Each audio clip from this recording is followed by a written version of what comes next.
ਉਹ ਸ਼ਬਦ ਹੈ ਨਹੀਂ ਜਿਹੜੇ ਲਿਖ ਕੇ ਦੱਸ ਸਕੀਏ, ਉਹ ਸ਼ਬਦ ਹੈ ਨਹੀਂ ਜਿਹੜੇ ਬੋਲ ਕੇ ਦੱਸ ਸਕੀਏ ਕਿ ਗੁਰੂ ਗ੍ਰੰਥ ਸਾਹਿਬ ਮਹਾਰਾਜ ਨੇ ਕਿੰਨੀ ਕੁ ਬੜੀ ਕਿਰਪਾ ਕੀਤੀ। ਅਗਵਾਈ ਗੁਰੂ ਗ੍ਰੰਥ ਸਾਹਿਬ ਮਹਾਰਾਜ ਆਪ ਕਰ ਰਹੇ ਸੀ, ਤਾਂ ਹੀ ਐਡੀ ਬੜੀ ਇਹ ਜਿਹੜੀ ਜਿੱਤ ਆ ਹੋ ਸਕੀ। ਅਸੀਂ ਤਾਂ ਉਹਨਾਂ ਦੇ ਅਰਦਾਸਾਂ ਹੀ ਕਰਦੇ ਸੀਗੇ ਔਰ ਗੁਰੂ ਸਾਹਿਬ ਨੇ ਬਹੁਤ ਵੱਡੀ ਜਿੱਤ ਪੰਜਾਬ ਨੂੰ, ਸਿੱਖ ਕੌਮ ਨੂੰ ਬਖਸ਼ੀ ਆ, ਕਿਸਾਨਾਂ ਨੂੰ। ਦਿੱਲੀ ਨੇ ਹਮੇਸ਼ਾ ਪੰਜਾਬ ਨਾਲ ਵਿਤਕਰਾ ਕਰਿਆ ਤੇ ਔਰ ਕਰਦੀ ਹੋ ਰਹਿਣਾ ਇਹਨੇ, ਠੀਕ ਹੈ। ਤੋ ਜਿਹੜੀ ਇਹ ਚਾਲ ਹੈ, ਜੇ ਚਾਲ ਚੱਲੂਗਾ ਫਿਰ ਪੰਜਾਬ, ਫੇਰ ਕਿਤੇ ਪੰਜਾਬ ਦਿਖਦਾ ਨਹੀਂ ਉਹਨੂੰ ਬੈਠਾ, ਫੇਰ ਉੱਠ ਕੇ ਖੜੇ ਹੋ ਜਾਣਗੇ। ਜੇ 47 ਤੋਂ ਲੈ ਕੇ ਅੱਜ ਤੱਕ ਪੰਜਾਬ ਨਾਲ ਧੱਕਾ ਕਰਦੇ ਆਏ ਨੇ, ਸੋ ਪੰਜਾਬ ਉੱਠ ਕੇ ਖੜਾ ਹੁੰਦਾ ਜਿਉਂ ਜਿਉਂ ਧੱਕਾ ਕਰਨਗੇ, ਜ਼ੁਲਮ ਕਰਨਗੇ। ਸੋ ਦਿੱਲੀ ਨੂੰ ਤਾਂ ਹੁਣ ਇਹ ਸਮਝ ਲੈਣਾ ਚਾਹੀਦਾ, ਜਿਹੜਾ ਨਰਿੰਦਰ ਮੋਦੀ ਕਹਿੰਦਾ ਸੀ ਨਾ ਵੀ ਮੈਂ ਕਾਨੂੰਨ ਬਣਾ ਕੇ ਵਾਪਸ ਨਹੀਂ ਲੈਂਦਾ, ਕਰਾ ਤੇ। TV 84 ਇੰਡੀਆ ਦੇ ਨਾਲ ਜੁੜਿਓ। ਮੈਂ ਰਜਿੰਦਰ ਸਿੰਘ ਸਭਰਾ। ਕਿਸਾਨੀ ਅੰਦੋਲਨ ਜਿੱਤ ਦੀਆਂ ਖੁਸ਼ੀਆਂ ਤਮਾਮ ਵਰਗਾਂ ਦੇ ਲੋਕਾਂ ਦੇ ਵੱਲੋਂ ਵੱਡੀ ਪੱਧਰ ਦੇ ਉੱਪਰ ਮਨਾਈਆਂ ਜਾ ਰਹੀਆਂ ਏ। ਇੱਕ ਤਰ੍ਹਾਂ ਖੁਸ਼ੀ ਦਾ ਮਾਹੌਲ ਬਣਿਆ ਹੋਇਆ ਏ। ਨੌਜਵਾਨ DJ ਲਗਾ ਕੇ, ਗੀਤ ਲਗਾ ਕੇ ਭੰਗੜਾ ਪਾ ਰਹੇ ਨੇ, ਖੁਸ਼ੀ ਦਾ ਇਜ਼ਹਾਰ ਕਰ ਰਹੇ ਨੇ। ਸਾਡੇ ਨਾਲ ਬਲਵਿੰਦਰ ਸਿੰਘ ਤਲਵਾੜਾ ਨੇ ਕਿਸਾਨੀ ਅੰਦੋਲਨ ਦੇ ਦਰਮਿਆਨ ਵੀ ਉਹ ਆਪਣੀ ਸਟੇਟਮੈਂਟਸ ਦਿੰਦੇ ਰਹੇ, ਗੱਲਬਾਤ ਕਰਦੇ ਰਹੇ, ਭੂਮਿਕਾ ਨਿਭਾਉਂਦੇ ਰਹੇ। ਉਹਨਾਂ ਦੇ ਨਾਲ ਗੱਲਬਾਤ ਕਰ ਲੈਂਦੇ ਆ। ਤਲਵਾੜਾ ਸਾਹਿਬ, ਸਭ ਤੋਂ ਪਹਿਲਾਂ ਸਵਾਗਤ ਹੈ। ਵਾਹਿਗੁਰੂ ਜੀ ਕਾ ਖਾਲਸਾ। ਵਾਹਿਗੁਰੂ ਜੀ ਕਾ ਖਾਲਸਾ, ਵਾਹਿਗੁਰੂ ਜੀ ਕੀ ਫਤਿਹ ਜੀ। ਜਿਵੇਂ ਅੱਜ ਫਤਿਹ ਦੀ ਗੱਲ ਕੀਤੀ ਹੈ, ਕਿਸਾਨੀ ਅੰਦੋਲਨ 1 ਸਾਲ ਤੋਂ ਜਿਹੜਾ ਸੀ ਸੜਕਾਂ ਦੇ ਉੱਪਰ ਬੈਠ ਕੇ, ਕਿਉਂਕਿ ਕਹਿਣਾ ਬਹੁਤ ਸੌਖਾ ਹੁੰਦਾ ਹੈ ਕਿ ਸੜਕਾਂ ਦੇ ਉੱਪਰ ਬੈਠਣਾ, ਪਰ ਕਿਸਾਨੀ ਅੰਦੋਲਨ ਜਿੱਤ ਨੇ ਜਿਹੜੀ ਸਿੱਖੀ ਸਵਿਰ ਭਰੀ ਹੋਈ ਸੀ, ਅੱਜ ਉਹ ਜਿੱਤ ਪ੍ਰਾਪਤ ਹੋਈ ਹੈ। ਕਿਵੇਂ ਦੇਖਦੇ ਹੋ ਸਮੁੱਚੇ ਨਜ਼ਰੀਏ ਤੋਂ? ਉਹ ਸ਼ਬਦ ਹੈ ਨਹੀਂ ਜਿਹੜੇ ਲਿਖ ਕੇ ਦੱਸ ਸਕੀਏ, ਉਹ ਸ਼ਬਦ ਹੈ ਨਹੀਂ ਜਿਹੜੇ ਬੋਲ ਕੇ ਦੱਸ ਸਕੀਏ ਕਿ ਗੁਰੂ ਗ੍ਰੰਥ ਸਾਹਿਬ ਮਹਾਰਾਜ ਨੇ ਕਿੰਨੀ ਕੁ ਬੜੀ ਕਿਰਪਾ ਕੀਤੀ। ਔਰ ਬਹੁਤ ਖੁਸ਼ ਹੈ ਜੀ ਸਾਰਾ ਪੰਜਾਬ, ਸਾਰੇ ਸੰਸਾਰ ਦਾ ਸਿੱਖ, ਸਾਰੀ ਸਿੱਖ ਕੌਮ ਪੂਰੀ ਚੜ੍ਹਦੀ ਕਲਾ 'ਚ ਹੈ, ਪੂਰੀ ਖੁਸ਼ ਹੈ। ਤੇ ਕੱਲ ਤੁਸੀਂ ਦੇਖਿਆ ਮਾਹੌਲ, ਦੇਖੋ ਖਾਲਸਈ ਰੰਗ 'ਚ ਰੰਗਿਆ ਪਿਆ ਸਾਰਾ, ਤੇ ਕਿਵੇਂ ਨੌਜਵਾਨ ਰਾਤ 12, 1, 2 ਵਜੇ ਤੱਕ ਭੰਗੜੇ ਪਾਉਂਦੇ ਰਹੇ ਨੇ, DJ ਲੱਗੇ ਹੋਏ ਸੀ ਮਹਿੰਗੇ ਮਹਿੰਗੇ, ਤੇ ਉਹ ਚੜ੍ਹਦੀ ਕਲਾ ਕਰੀ ਆ ਗੁਰੂ ਸਾਹਿਬ। ਅਸੀਂ ਪਹਿਲੇ ਦਿਨ ਤੋਂ ਕਹਿੰਦੇ ਸੀ ਵੀ ਇਸ ਅੰਦੋਲਨ ਇਹ ਆਮ ਅੰਦੋਲਨ ਨਹੀਂ ਸੀਗਾ, ਇਹਦੀ ਅਗਵਾਈ ਗੁਰੂ ਗ੍ਰੰਥ ਸਾਹਿਬ ਮਹਾਰਾਜ ਆਪ ਕਰ ਰਹੇ ਸੀ, ਤਾਂ ਹੀ ਐਡੀ ਬੜੀ ਇਹ ਜਿਹੜੀ ਜਿੱਤ ਆ ਹੋ ਸਕੀ। ਅਸੀਂ ਤਾਂ ਉਹਨਾਂ ਦੇ ਅਰਦਾਸਾਂ ਹੀ ਕਰਦੇ ਸੀਗੇ ਔਰ ਗੁਰੂ ਸਾਹਿਬ ਨੇ ਬਹੁਤ ਵੱਡੀ ਜਿੱਤ ਪੰਜਾਬ ਨੂੰ, ਸਿੱਖ ਕੌਮ ਨੂੰ ਬਖਸ਼ੀ ਆ, ਕਿਸਾਨਾਂ ਨੂੰ। ਹਕੂਮਤਾਂ ਬਾਰੇ ਕਿਹਾ ਜਾਂਦਾ ਕਿ ਹਕੂਮਤਾਂ ਦੇ ਏਜੰਡੇ ਹੁੰਦੇ ਆ, ਜੇ ਉਹ ਏਜੰਡਾ ਨਾ ਚੱਲੇ ਤਾਂ ਦੂਜੇ ਏਜੰਡੇ ਦੂਜੇ ਤਰੀਕੇ ਤੋਂ ਕੰਮ ਲਿਆ ਜਾਂਦਾ ਹੈ। ਤਾਂ ਕਿਤੇ ਨਾ ਕਿਤੇ ਇਹ ਤਾਂ ਨਹੀਂ ਕਿ ਦਿੱਲੀ ਦਰਬਾਰ ਦਾ ਜਿਹੜਾ ਹੁਕਮਰਾਨ ਹੈ ਨਰਿੰਦਰ ਮੋਦੀ, ਉਹਦੇ ਬਾਰੇ ਉਹਨੇ ਇੱਕ ਤਰੀਕੇ ਦੇ ਨਾਲ ਚੋਣਾਂ ਦੇ ਮੱਦੇਨਜ਼ਰ ਜਿਹੜਾ ਸੀ ਆਪਣੀ ਹਾਰ ਸਵੀਕਾਰ ਕੀਤੀ ਹੈ, ਪਰ ਹੋਰ ਏਜੰਡੇ ਤੋਂ ਕਿਤੇ ਤੇ ਨਹੀਂ ਪੰਜਾਬ ਦੇ ਕਿਰਤੀ ਲੋਕਾਂ ਨੂੰ, ਜਿੱਦਾਂ BSF ਦੀ ਗੱਲ ਕੀਤੀ ਜਾਂਦੀ ਹੈ ਕਿ BSF ਦਾ ਘੇਰਾ ਵਧਾਇਆ ਗਿਆ, ਕਿਸੇ ਹੋਰ ਤਰੀਕੇ ਤੋਂ ਤੇ ਨਹੀਂ ਕਿਤੇ ਜਿਹੜਾ ਦਿੱਲੀ ਦਾ ਹੁਕਮਰਾਨ ਹੈ ਉਹ ਉਸ ਤਰ੍ਹਾਂ ਦਾ ਰਸਤਾ ਅਖਤਿਆਰ ਕਰ ਸਕਦਾ। ਦੇਖੋ ਦਿੱਲੀ ਨੇ ਹਮੇਸ਼ਾ ਪੰਜਾਬ ਨਾਲ ਵਿਤਕਰਾ ਕਰਿਆ ਤੇ ਔਰ ਕਰਦੀ ਹੋ ਰਹਿਣਾ ਇਹਨੇ, ਠੀਕ ਹੈ। ਤੋ ਜਿਹੜੀ ਇਹ ਚਾਲ ਹੈ, ਜੇ ਚਾਲ ਚੱਲੂਗਾ ਫਿਰ ਪੰਜਾਬ, ਫੇਰ ਕਿਤੇ ਪੰਜਾਬ ਦਿਖਦਾ ਨਹੀਂ ਉਹਨੂੰ ਬੈਠਾ, ਫੇਰ ਉੱਠ ਕੇ ਖੜੇ ਹੋ ਜਾਣਗੇ। ਇਸ ਲਈ ਜੇ ਹੁਣ ਉਹ ਇਸ ਦੇ ਵਿੱਚ ਵੀ ਕੋਈ ਰਾਜਨੀਤੀ ਕਰਨਗੇ, ਭੁਗਤਣੀ ਫਿਰ ਉਹਨਾਂ ਨੂੰ ਹੀ ਪੈਣੀ ਹੈ, ਠੀਕ ਹੈ। ਇਸ ਲਈ ਜੇ ਹੁਣ BSF ਨੂੰ ਲਾਉਣਗੇ ਜਾਂ ਕੁਛ ਹੋਰ ਕਰਨਗੇ, ਸਾਰੀਆਂ ਦੀ ਅਸੀਂ ਵਿਰੋਧਤਾ ਕੀਤੀ ਹੈ, ਕਰਦੇ ਹੀ ਰਹਿਣਾ। ਜੇ 47 ਤੋਂ ਲੈ ਕੇ ਅੱਜ ਤੱਕ ਪੰਜਾਬ ਨਾਲ ਧੱਕਾ ਕਰਦੇ ਆਏ ਨੇ, ਸੋ ਪੰਜਾਬ ਉੱਠ ਕੇ ਖੜਾ ਹੁੰਦਾ ਜਿਉਂ ਜਿਉਂ ਧੱਕਾ ਕਰਨਗੇ, ਜ਼ੁਲਮ ਕਰਨਗੇ। ਸੋ ਦਿੱਲੀ ਨੂੰ ਤਾਂ ਹੁਣ ਇਹ ਸਮਝ ਲੈਣਾ ਚਾਹੀਦਾ, ਜਿਹੜਾ ਨਰਿੰਦਰ ਮੋਦੀ ਕਹਿੰਦਾ ਸੀ ਨਾ ਵੀ ਮੈਂ ਕਾਨੂੰਨ ਬਣਾ ਕੇ ਵਾਪਸ ਨਹੀਂ ਲੈਂਦਾ, ਕਰਾ ਤੇ ਖਾਲਸਾ ਪੰਥ ਨੇ, ਪੰਜਾਬ ਨੇ, ਕਿਸਾਨਾਂ ਨੇ, ਸਾਰੇ ਹਰਿਆਣੇ ਦੇ ਵੀ ਭਰਾ ਸੀਗੇ, ਹੋਰ ਵੀ ਵਿੱਚ ਬਹੁਤ ਸੀਗੇ। ਇਸ ਲਈ ਇਹ ਜਿਹੜਾ ਹੰਕਾਰ ਹੁੰਦਾ ਇਹ ਬਹੁਤ ਮਾੜਾ ਹੁੰਦਾ। ਅਸੀਂ ਪਹਿਲੇ ਦਿਨ ਤੋਂ ਕਹਿੰਦੇ ਸੀ ਵੀ ਤੇਰੀ ਧੌਣ 'ਚ ਹੰਕਾਰ ਦਾ ਕੀਲਾ ਅੜਿਆ ਹੋਇਆ, ਵੀ ਅਸੀਂ ਕੱਢਣਾ ਹੀ ਕੱਢਣਾ, ਚਾਹੇ ਕੁਛ ਹੋ ਜਾਵੇ। ਆ ਕੱਢਤਾ ਨਾ, ਇਹ ਗੁਰੂ ਮਹਾਰਾਜ ਦੀ ਕਿਰਪਾ ਸੀ, ਉਹ ਸਾਡੇ ਅੰਗ ਸੰਗ ਸਹਾਈ ਸੀ, ਸਾਤੋਂ ਉਹੀ ਬੁਲਵਾ ਰਹੇ ਸੀ ਔਰ ਕਢਾਤਾ। ਜੇ ਆਪਾਂ ਸਮੁੱਚੇ ਰੂਪ ਦੇ ਵਿੱਚ ਗੱਲ ਕਰਕੇ ਦੇਖੀਏ ਤਾਂ ਇਸ ਜਿੱਤ ਦੇ ਪਿੱਛੇ ਕਿਹੜੀ ਤਾਕਤ ਸੀ ਜਿਹੜੀ ਲੜਦੀ ਸੀ, ਜਿਹਨੇ ਅੱਜ ਕਿਸਾਨਾਂ ਨੂੰ ਜਿੱਤ ਦਵਾਈ ਹੈ? ਕਿਉਂਕਿ ਕੁਝ ਲੋਕ ਹੈ, ਕੁਝ ਵਰਗ ਹੈ ਜਿਹੜੀ ਰੱਬ ਦੀ ਹੋਂਦ ਤੋਂ ਮੁਨਕਰ ਹੈ, ਪਰ ਇਸ ਅੰਦੋਲਨ ਦਾ ਪਿਛੋਕੜ ਕਿਵੇਂ ਦੇਖਿਆ ਜਾ ਸਕਦਾ ਹੈ? ਦੇਖੋ ਇਹ ਅਕਾਲ ਪੁਰਖ ਵਾਹਿਗੁਰੂ ਨੇ ਸਾਰਾ ਕੁਝ ਕੀਤਾ, ਬੰਦਾ ਤਾਂ ਕੁਝ ਨਹੀਂ ਕਰ ਸਕਦਾ। ਜੇ ਬੰਦਾ ਕਰ ਸਕਦਾ ਹੁੰਦਾ ਤਾਂ ਸਾਲ ਹੋ ਗਿਆ ਸੀ। ਹੋਰ ਤੁਸੀਂ ਦੇਖੋ ਸਾਰੇ ਦੇਸ਼ 'ਚ ਕਾਨੂੰਨ ਤਾਂ ਲਾਗੂ ਹੋਏ ਨੇ, ਵਿਰੋਧ ਤਾਂ ਪੰਜਾਬ ਦੀ ਮਿੱਟੀ 'ਚ ਹੋਈ ਹੈ, ਇਹ ਮਤ ਭੁੱਲੇ ਕੋਈ। ਅਕਾਲ ਪੁਰਖ ਵਾਹਿਗੁਰੂ ਦੀ ਆਪ ਸਾਜੀ ਹੋਈ ਕੌਮ ਹੈ ਸਿੱਖ ਕੌਮ, ਇਹਨੂੰ ਖਤਮ ਤਾਂ ਕੋਈ ਕਰ ਨਹੀਂ ਸਕਦਾ। ਸਾਰੇ ਵਰਲਡ 'ਚ ਇਹੋ ਜਿਹੇ ਕਾਨੂੰਨ ਲਾਗੂ ਹੋਏ ਨੇ, ਕਿਤੇ ਵਿਰੋਧਤਾ ਹੋਈ ਆ? ਕਿਤੇ ਵਿਰੋਧਤਾ ਨਹੀਂ ਹੋਈ। ਪੰਜਾਬ ਦੇ ਗੁਰੂ ਗੋਬਿੰਦ ਸਿੰਘ ਮਹਾਰਾਜ ਦੇ ਪੁੱਤ ਉੱਠੇ, ਲੀਡ ਕੀਤੀ ਔਰ ਲੀਡ ਕਰਕੇ ਦਿੱਲੀ ਤੱਕ ਗਏ, ਲਾਲ ਕਿਲੇ ਤੇ ਝੰਡਾ ਚੜਾਇਆ ਨਾ, ਇਹ ਕੋਈ ਆਮ ਗੱਲ ਥੋੜੋ ਸੀ। ਜੇ ਗੁਰੂ ਸਾਹਿਬ ਦੀ ਕਿਰਪਾ ਸੀ ਇਹ ਸਾਰਾ ਕੁਝ ਤਾਂ ਹੋਇਆ। ਨਹੀਂ ਤਾਂ ਤੁਸੀਂ ਇਹ ਦੇਖੋ ਕਿਸਾਨ ਜਥੇਬੰਦੀਆਂ ਦਾ ਜਿਹੜਾ ਪ੍ਰੋਗਰਾਮ ਸੀ ਉਹ ਇੱਥੇ ਬਾਰਡਰਾਂ ਤੇ ਬੈਠਣ ਦਾ ਸੀ। ਰਾਜੇਵਾਲ ਸਾਹਿਬ ਨੂੰ ਉਹ ਪਿੱਛੋਂ ਮੈਂ ਠਾਲ ਕੇ ਆਏ ਸੀ 8-10 ਜਣੇ ਜਾ ਕੇ, ਜਦ ਨੂੰ ਟਰੈਕਟਰ ਵਾਲੇ ਟੱਪ ਗਏ ਸੀ। ਠੀਕ ਹੈ, ਇਸੇ ਤਰ੍ਹਾਂ ਲਾਲ ਕਿਲੇ ਵਾਲੀ ਘਟਨਾ ਨੂੰ ਦੇਖ ਲਓ, ਲਾਲ ਕਿਲੇ ਵੱਲ ਨੂੰ ਸੰਗਤ ਕਿਵੇਂ ਗਈ ਹੈ, ਜਥੇਬੰਦੀਆਂ ਦੇ ਪਿੱਛੇ ਕਿੰਨੇ ਕੁ ਦੀ 250 ਬੰਦਾ ਦੀ।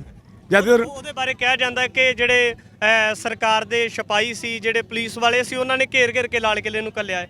ਬਿਲਕੁਲ ਨਹੀਂ ਘੱਲਿਆ ਜੀ, ਤੇ ਡੰਡਾ ਖੜਕਾਇਆ ਗੁਰੂ ਦੀਆਂ ਲਾਡਲੀਆਂ ਫੌਜਾਂ ਨੇ, ਨਿਹੰਗ ਸਿੰਘਾਂ ਨੇ ਬੈਰੀਕੇਡ ਤੋੜੇ ਨੇ, ਸਾਡੇ ਨੌਜਵਾਨਾਂ ਨੇ ਤੋੜੇ ਨੇ। ਠੀਕ ਹੈ, ਇਹ ਨੌਜਵਾਨੀ ਲੈ ਕੇ ਗਈ ਹੈ ਦਿੱਲੀ, ਤੇ ਨੌਜਵਾਨੀ ਤੇ ਮਾਣ ਹੈ। ਜਿਹੜੀ ਨੌਜਵਾਨੀ ਨੂੰ ਬਾਰ-ਬਾਰ ਇਹ ਦਾਗਦਾਰ ਕਹਿੰਦੇ ਸੀ, ਕੁਛ ਕਹਿੰਦੇ ਸੀ, ਉਹ ਸਾਰੇ ਧੋਤੇ। ਬੜਾ ਕੁਛ ਖੱਟਿਆ ਪੰਜਾਬ ਨੇ ਅੰਦੋਲਨ ਚੋਂ, ਇਸ ਚੋਂ। ਔਰ ਇਹ ਵੀ ਭਰਮ ਮੋਦੀ ਦਾ ਕੱਢਤਾ ਵੀ ਕੋਈ ਮੈਨੂੰ ਝੁਕਾ ਨਹੀਂ ਸਕਦਾ। ਝੁਕਾਇਆ ਕਿ ਨਹੀਂ? ਫਿਰ ਜੇ ਆਪਾਂ ਗੁਰੂ ਸਾਹਿਬ ਦੀ ਕਿਰਪਾ ਨਾਲ ਇਹਨੂੰ ਨਹੀਂ ਜੋੜਾਂਗੇ ਉਹ ਵੀ ਗਲਤ ਹੈ। ਦੁਸਹਿਰਾ ਲੰਘਿਆ, ਦੀਵਾਲੀ ਲੰਘੀ, 15 ਅਗਸਤ ਲੰਘਿਆ। ਜੇ ਸਾਰੇ ਦੇਸ਼ ਦੇ ਉਹਨਾਂ ਨੂੰ ਦੇਣਾ ਹੁੰਦਾ ਇਹਦਾ ਸਿਹਰਾ, ਫਿਰ ਜਥੇਬੰਦੀਆਂ ਨੂੰ ਪਹਿਲਾਂ ਪੁੱਛ ਲੈਂਦਾ। ਤੋਮਰ ਨੂੰ 12 ਵਜੇ ਪਤਾ ਲੱਗਿਆ ਟੈਲੀਵਿਜ਼ਨ ਤੋਂ ਵੀ ਕਾਨੂੰਨ ਤਾਂ ਰੱਦ ਹੋ ਗਏ, ਉਹ ਵੀ ਕਹਿੰਦਾ ਦੀ ਰੱਦ ਨਹੀਂ ਹੋਣੇ। ਆਹ ਹਰਿਆਣੇ ਵਾਲਾ ਖੱਚਰ, ਠੀਕ ਆ, ਇੱਕ ਉਰੇ ਆਪਣੇ ਠੀਕ ਆ ਮਸੰਦ ਗਰੇਵਾਲ, ਇਹ ਵੀ ਕਹਿੰਦੇ ਨਾ ਜੀ ਨਾ, ਇਹ ਤਾਂ ਅਸੀਂ ਉਹ ਕਰਾਂਗੇ। ਹੁਣ ਕਿਹੜਾ ਮੂੰਹ ਲੈ ਕੇ ਲੋਕਾਂ 'ਚ ਜਾਣਗੇ? ਅਕਾਲ ਪੁਰਖ ਵਾਹਿਗੁਰੂ ਨੇ ਕਲਾ ਵਰਤਾਈ ਹੈ। ਕਿਤੇ ਨਾ ਕਿਤੇ ਇਹ ਤਾਂ ਨਹੀਂ ਬੀਜੇਪੀ ਨੇ ਇਹਨਾਂ ਨੂੰ ਗਾਲਾਂ ਖਾਣ ਨੂੰ ਰੱਖਿਆ? ਇਹ ਯਾਰ ਇਹਨਾਂ ਦਾ ਕੀ ਹੈ, ਕੋਈ ਇਨਸਾਨਾਂ 'ਚ ਜਾਂ ਬੰਦਿਆਂ 'ਚ ਥੋੜ੍ਹੋ ਇਹੋ ਜਿਹੇ ਬੰਦੇ ਆਉਂਦੇ ਹੁੰਦੇ ਨੇ। ਇੱਕ ਲੋਕਾਂ ਨਾਲ ਨਹੀਂ ਤੁਸੀਂ ਖੜ ਸਕਦੇ, ਲੋਕ ਚਾਹੁੰਦੇ ਕੀ ਨੇ ਉਹੀ ਨਹੀਂ ਸਮਝ ਸਕਦੇ। ਆਹ ਹਰਜੀਤ ਗਰੇਵਾਲ ਦੇ ਦੇਖ ਲਓ, ਜੁੱਤੀ ਖੜਕਦੀ ਹੈ। ਖੜਨ ਹੁਣ ਚੋਣਾਂ 'ਚ ਲੱਗੂਗਾ ਪਤਾ। ਤਲਵਾੜਾ ਸਾਹਿਬ, ਕਿਸਾਨੀ ਅੰਦੋਲਨ ਦੇ ਦਰਮਿਆਨ ਦੇਖੀ ਆਪਾਂ 26 ਜਨਵਰੀ ਦੇ ਸਮੇਂ ਦੇ ਦਰਮਿਆਨ ਦੇਖ ਲਈਏ ਤਾਂ ਇੱਕ ਸਟੇਜ ਦੇ ਉੱਪਰ ਖਾਸ ਧਿਰ ਸੀ ਜਿਨ੍ਹਾਂ ਨੂੰ ਇਹ ਸਿੱਖਾਂ ਦਾ ਜਿਹੜਾ ਇੱਕ ਖਾਲਸਾਈ ਨਿਸ਼ਾਨ ਹੈ, ਪੀਲੇ ਰੰਗ ਦਾ ਕੇਸਰੀ ਨਿਸ਼ਾਨ ਕਹਿ ਸਕਦੇ ਆ, ਉਹਦੇ ਤੋਂ ਇੱਕ ਬੜੀ ਅਲਰਜੀ ਸੀ। ਪਰ ਉਹਦਾ ਜੇ ਆਪਾਂ ਪਿਛੋਕੜ ਦੇ ਵਿੱਚ ਜਾ ਕੇ ਦੇਖੀਏ ਤਾਂ ਇਹਦਾ ਕਾਰਨ ਕੀ ਹੈ? ਕਿਹੜੀ ਗੱਲ ਨੂੰ ਲੈ ਕੇ ਉਹਨਾਂ ਨੂੰ ਜਿਹੜਾ ਇਸ ਗੱਲ ਤੋਂ ਰਹਿੰਦਾ ਹੈ ਕਿ ਜਿਹੜਾ ਖਾਲਸੀ ਨਿਸ਼ਾਨ ਅੱਗੇ ਨਾ ਲਿਆਂਦਾ ਜਾਵੇ?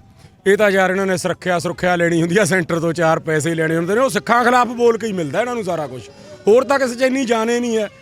ਸਿੱਖਾਂ ਦੇ ਖਿਲਾਫ ਬੋਲਦੇ ਨੇ ਜਿਹੜੇ, ਇਹਨਾਂ ਨੇ ਜਾਂ ਸੈਂਟਰ ਤੋਂ 4 ਪੈਸੇ ਜਾਂ ਸੁਰੱਖਿਆ ਲੈਣੀ ਹੁੰਦੀ ਹੈ। ਠੀਕ ਆ, ਤਾਂ ਬੋਲਦੇ ਨੇ। ਸਵਾਦ ਤਾਂ ਹੈ ਸਿੱਖ ਕੌਮ ਦੇ ਖਿਲਾਫ ਬੋਲੋ, ਫਿਰ ਸੁਰੱਖਿਆ ਨੂੰ ਨਾ ਭੱਜਿਆ ਕਰੋ। ਇਹ ਤਾਂ ਇਹਨਾਂ ਦੇ ਕੋਈ ਡਰਾਮੇ ਨੇ। ਕੋਈ ਇਹ ਸਿੱਖ ਕੌਮ ਦਾ ਕੀ ਕਰ ਲਿਆ ਕਿਸੇ ਨੇ ਅੱਜ ਤੱਕ? ਪਿਛਲੇ ਸਮੇਂ ਤੋਂ ਲੈ ਕੇ ਅੱਜ ਤੱਕ ਚੜ੍ਹਦੀ ਕਲਾ ਵੱਲੇ ਕੌਮ ਜਾ ਰਹੀ ਹੈ। ਸਾਰੇ ਵਰਲਡ 'ਚ ਬੋਲਦੀ ਹੈ ਨਾ ਤੂਤੀ, ਸਾਰੇ ਵਰਲਡ 'ਚ ਗੁਰੂ ਘਰ ਬਣ ਗਏ। ਅਮਰੀਕਾ ਵਰਗੇ ਦੇਸ਼ ਨੇ ਵੀ ਮੰਨ ਲਿਆ ਵੀ ਹਰੇਕ ਜਗ੍ਹਾ ਸਿੱਖ ਔਰ ਗੁਰੂ ਘਰ ਹੋਣਾ ਚਾਹੀਦਾ। ਕਰੋਨਾ ਦੇ ਦੌਰਾਨ ਇੱਕ ਸਿੱਖ ਕੌਮ ਤੀ ਜਿਹੜੀ ਸੜਕਾਂ ਤੇ ਲੰਗਰ ਵਰਤਾਉਂਦੀ ਫਿਰਦੀ ਤੀ, ਨਹੀਂ ਸਾਰੇ ਅੰਦਰਾਂ 'ਚ ਵੜ ਗਏ ਤੀ। US ਦੇ ਰਾਸ਼ਟਰਪਤੀ ਟਰੰਪ ਹੈ ਤਾਂ ਉਹ ਕਮਲਾ ਬੰਦਾ ਸੀ। ਠੀਕ ਆ, ਉਹਨੇ ਵੀ ਦੇਖੋ ਕਿੰਨੀ ਇੱਜ਼ਤ ਮਾਣ ਦਿੱਤੀ। 1 ਮਹੀਨਾ ਅਮਰੀਕਾ ਦਾ ਜਿਹੜਾ ਰਾਸ਼ਟਰੀ ਝੰਡਾ ਉਹਦੇ ਨਾਲੋਂ ਸਿੱਖ ਕੌਮ ਦਾ ਝੰਡਾ 4 ਫੁੱਟ ਉੱਚਾ ਝੂਲਦਾ ਰਿਹਾ। ਇਹ ਕੋਈ ਮਾੜੀਆਂ ਮੋਟੀਆਂ ਗੱਲਾਂ ਥੋੜ੍ਹੋ ਨੇ। ਤੇ ਕੌਮ ਕਿੱਥੇ ਅੱਜ ਚਲੀ ਗਈ, ਕੌਮ ਦੀ ਕਿੱਡੀ ਚੜ੍ਹਤ ਹੋ ਗਈ।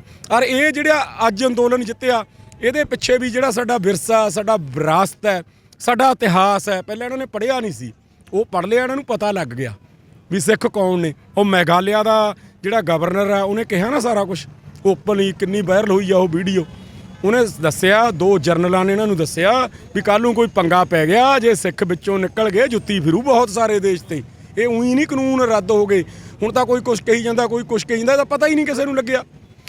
ਜਿਹੜੇ ਸਟੇਜ ਦੇ ਉੱਪਰ ਕਹਿੰਦੇ ਸੀ, ਨਿਹੰਗ ਸਿੰਘ ਜਥੇਬੰਦੀਆਂ ਨੂੰ ਕਹਿੰਦੇ ਸੀ ਕਿ ਇਹ ਵਾਪਸ ਘਰਾਂ ਨੂੰ ਪਰਤ ਜਾਣ, ਜਿੱਥੋਂ ਆਏ ਉੱਥੇ ਚਲੇ ਜਾਣ, ਪਰ ਉਹਨਾਂ ਨੇ ਕਿਸਾਨੀ ਜਿੱਤ ਦੇ ਦਰਮਿਆਨ ਮੰਨਿਆ ਕਿ ਇਹ ਜਿਹੜੀ ਜਿਨ੍ਹਾਂ ਨੂੰ ਅਸੀਂ ਕਾਮਰੇਡੀ ਕਹਿੰਦੇ ਸੀ, ਉਹਨਾਂ ਨੇ ਮੰਨਿਆ ਕਿ ਇਹ ਗੁਰੂ ਸਾਹਿਬ ਜੀ ਦੀ ਕਿਰਪਾ ਸਦਕਾ ਇਹ ਜਿਹੜਾ ਮੋਰਚਾ ਫਤਿਹ ਹੋਇਆ ਹੈ, ਕਿਸਾਨਾਂ ਦੀ ਜਿੱਤ ਹੋਈ ਹੈ। ਤੇ ਕੀ ਹੁਣ ਮੰਨ ਲਿਆ ਜਾਵੇ ਕਿ ਉਹਨਾਂ ਦੇ ਦਿਮਾਗ ਦੇ ਵਿੱਚੋਂ ਜਿਹੜੀ ਕਾਮਰੇਡੀ ਵਿਚਾਰਧਾਰਾ ਸੀ ਉਹ ਬਾਹਰ ਚਲੇ ਗਈ, ਔਰ ਜਿਹੜੀ ਸਿੱਖੀ ਸਿਧਾਂਤ ਹੈ ਉਹ ਦਿਮਾਗ ਦੇ ਵਿੱਚ ਨੇ? ਅੱਜ ਉਹ ਸੱਚਮੁੱਚ ਸਿੱਖੀ ਹੋਂਦ ਨੂੰ ਸਮਝਦੇ ਆ, ਸਿੱਖਾਂ ਦੇ ਇਤਿਹਾਸ ਨੂੰ ਉਹਨਾਂ ਤੋਂ ਵਾਕਿਫ ਹੋ ਗਏ ਨੇ? ਦੇਖੋ, ਜੇ ਹੋ ਜਾਣ ਚੰਗੀ ਗੱਲ ਹੈ, ਪਰ ਹੁਣ ਇੱਕ ਹੋਰ ਵੀ ਗੱਲ ਹੈ, ਵੋਟਾਂ ਵੀ ਨੇ ਮੂਹਰੇ, ਇਸ ਕਰਕੇ ਵੀ ਸਿੱਖਾਂ ਦੀ ਹੁਣ ਗੱਲ ਕਰਦੇ ਨੇ। ਕਈ ਤਾਂ ਯੂਨੀਅਨਾਂ ਦੇ ਲੀਡਰ ਕਿਰਪਾਨਾਂ ਵੀ ਉੱਤੇ 'ਚ ਪਾਉਣ ਲੱਗ ਗਏ, ਕਿਉਂਕਿ ਵੋਟਾਂ ਵੀ ਆਉਂਦੀਆਂ ਨੇ ਨਾ ਮੂਹਰੇ। ਕਾਮਰੇਡ ਕਿੰਨੇ ਪਿੰਡਾਂ 'ਚ। ਠੀਕ ਹੈ, ਇਹ ਸਿੱਖ ਕੌਮ ਦੀ ਜਿਹੜੀ ਲੜਾਈ ਸੀ, ਸਿੱਖ ਕੌਮਾਂ ਹੀ ਟਕਰਾਉਂਦੀਆਂ ਹੁੰਦੀਆਂ ਨੇ ਤਖਤਾਂ ਨਾਲ। ਦਿੱਲੀ ਤਖਤ ਨਾਲ ਜਦ ਟਕਰਾਈ ਹੈ, ਸਿੱਖ ਕੌਮ ਟਕਰਾਈ ਹੈ। ਕਦੇ ਯੂਨੀਅਨਾਂ ਸਟੇਟਾਂ ਨਾਲ ਨਹੀਂ ਟਕਰਾਉਂਦੀਆਂ ਹੁੰਦੀਆਂ। ਇਸ ਵਾਸਤੇ ਗੁਰੂ ਸਾਹਿਬ ਨੇ ਆਪ ਇਹਦੀ ਅਗਵਾਈ ਕੀਤੀ। ਪਹਿਲੇ ਦਿਨ ਤੋਂ ਅਸੀਂ ਤਾਂ ਕਹਿੰਦੇ ਹਾਂ ਗੁਰੂ ਸਾਹਿਬ ਨੇ ਆਪ ਅਗਵਾਈ ਕੀਤੀ। ਫਿਰ ਦੇਖੋ ਗੁਰੂ ਨਾਨਕ ਸਾਹਿਬ ਮਹਾਰਾਜ ਦੇ ਗੁਰਪੁਰਬ ਨੂੰ ਰੱਦ ਹੋਏ ਤੇ ਗੁਰੂ ਤੇਗ ਬਹਾਦਰ ਸਾਹਿਬ ਮਹਾਰਾਜ ਦੀ ਸ਼ਹੀਦੀ ਵਾਲੇ ਦਿਨ ਉਹ ਲਾਗੂ ਕੀਤੇ। ਇਸ ਕਰਕੇ ਪ੍ਰਮਾਤਮਾ ਹਾਜ਼ਰ ਨਾਜ਼ਰ ਸੀ, ਉਹਨਾਂ ਦੀ ਉਹ ਕਿਰਪਾ ਹੋਈ ਹੈ। ਬਦਲ ਜਾਣਗੇ, ਚੰਗੇ ਰਹਿਣਗੇ, ਹਨਾ, ਬਦਲਣਾ ਚਾਹੀਦਾ। ਹੁਣ ਦੇਖ ਲਿਆ ਉਹਨਾਂ ਨੇ ਸਾਰਾ ਕੁਝ। ਇਸ ਕੇਸਰੀ ਨਿਸ਼ਾਨ ਸਾਹਿਬ ਦੇ ਥੱਲੇ ਹੀ ਜਿੱਤ ਹੋਈ ਹੈ ਨਾ। ਸਿੱਖਾਂ ਨੂੰ ਉਹਨੇ ਸਿਹਰਾ ਦਿੱਤਾ ਨਾ, ਕਿਸੇ ਬੰਦੇ ਨੂੰ ਤਾਂ ਸਿਹਰਾ ਨਹੀਂ ਮਿਲਿਆ।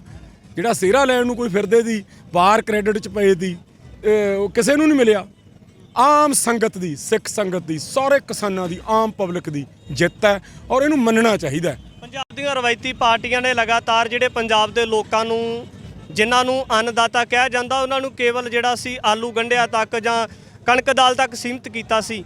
ਤਾਂ ਕਿਸਾਨੀ ਅੰਦੋਲਨ ਦੇ ਵਿੱਚੋਂ ਇੱਕ ਬਹੁਤ ਵੱਡਾ ਕਹਿ ਸਕਦੇ ਹਾਂ ਕਿ ਫਤਿਹ ਪ੍ਰਾਪਤ ਹੋਈ ਹੈ।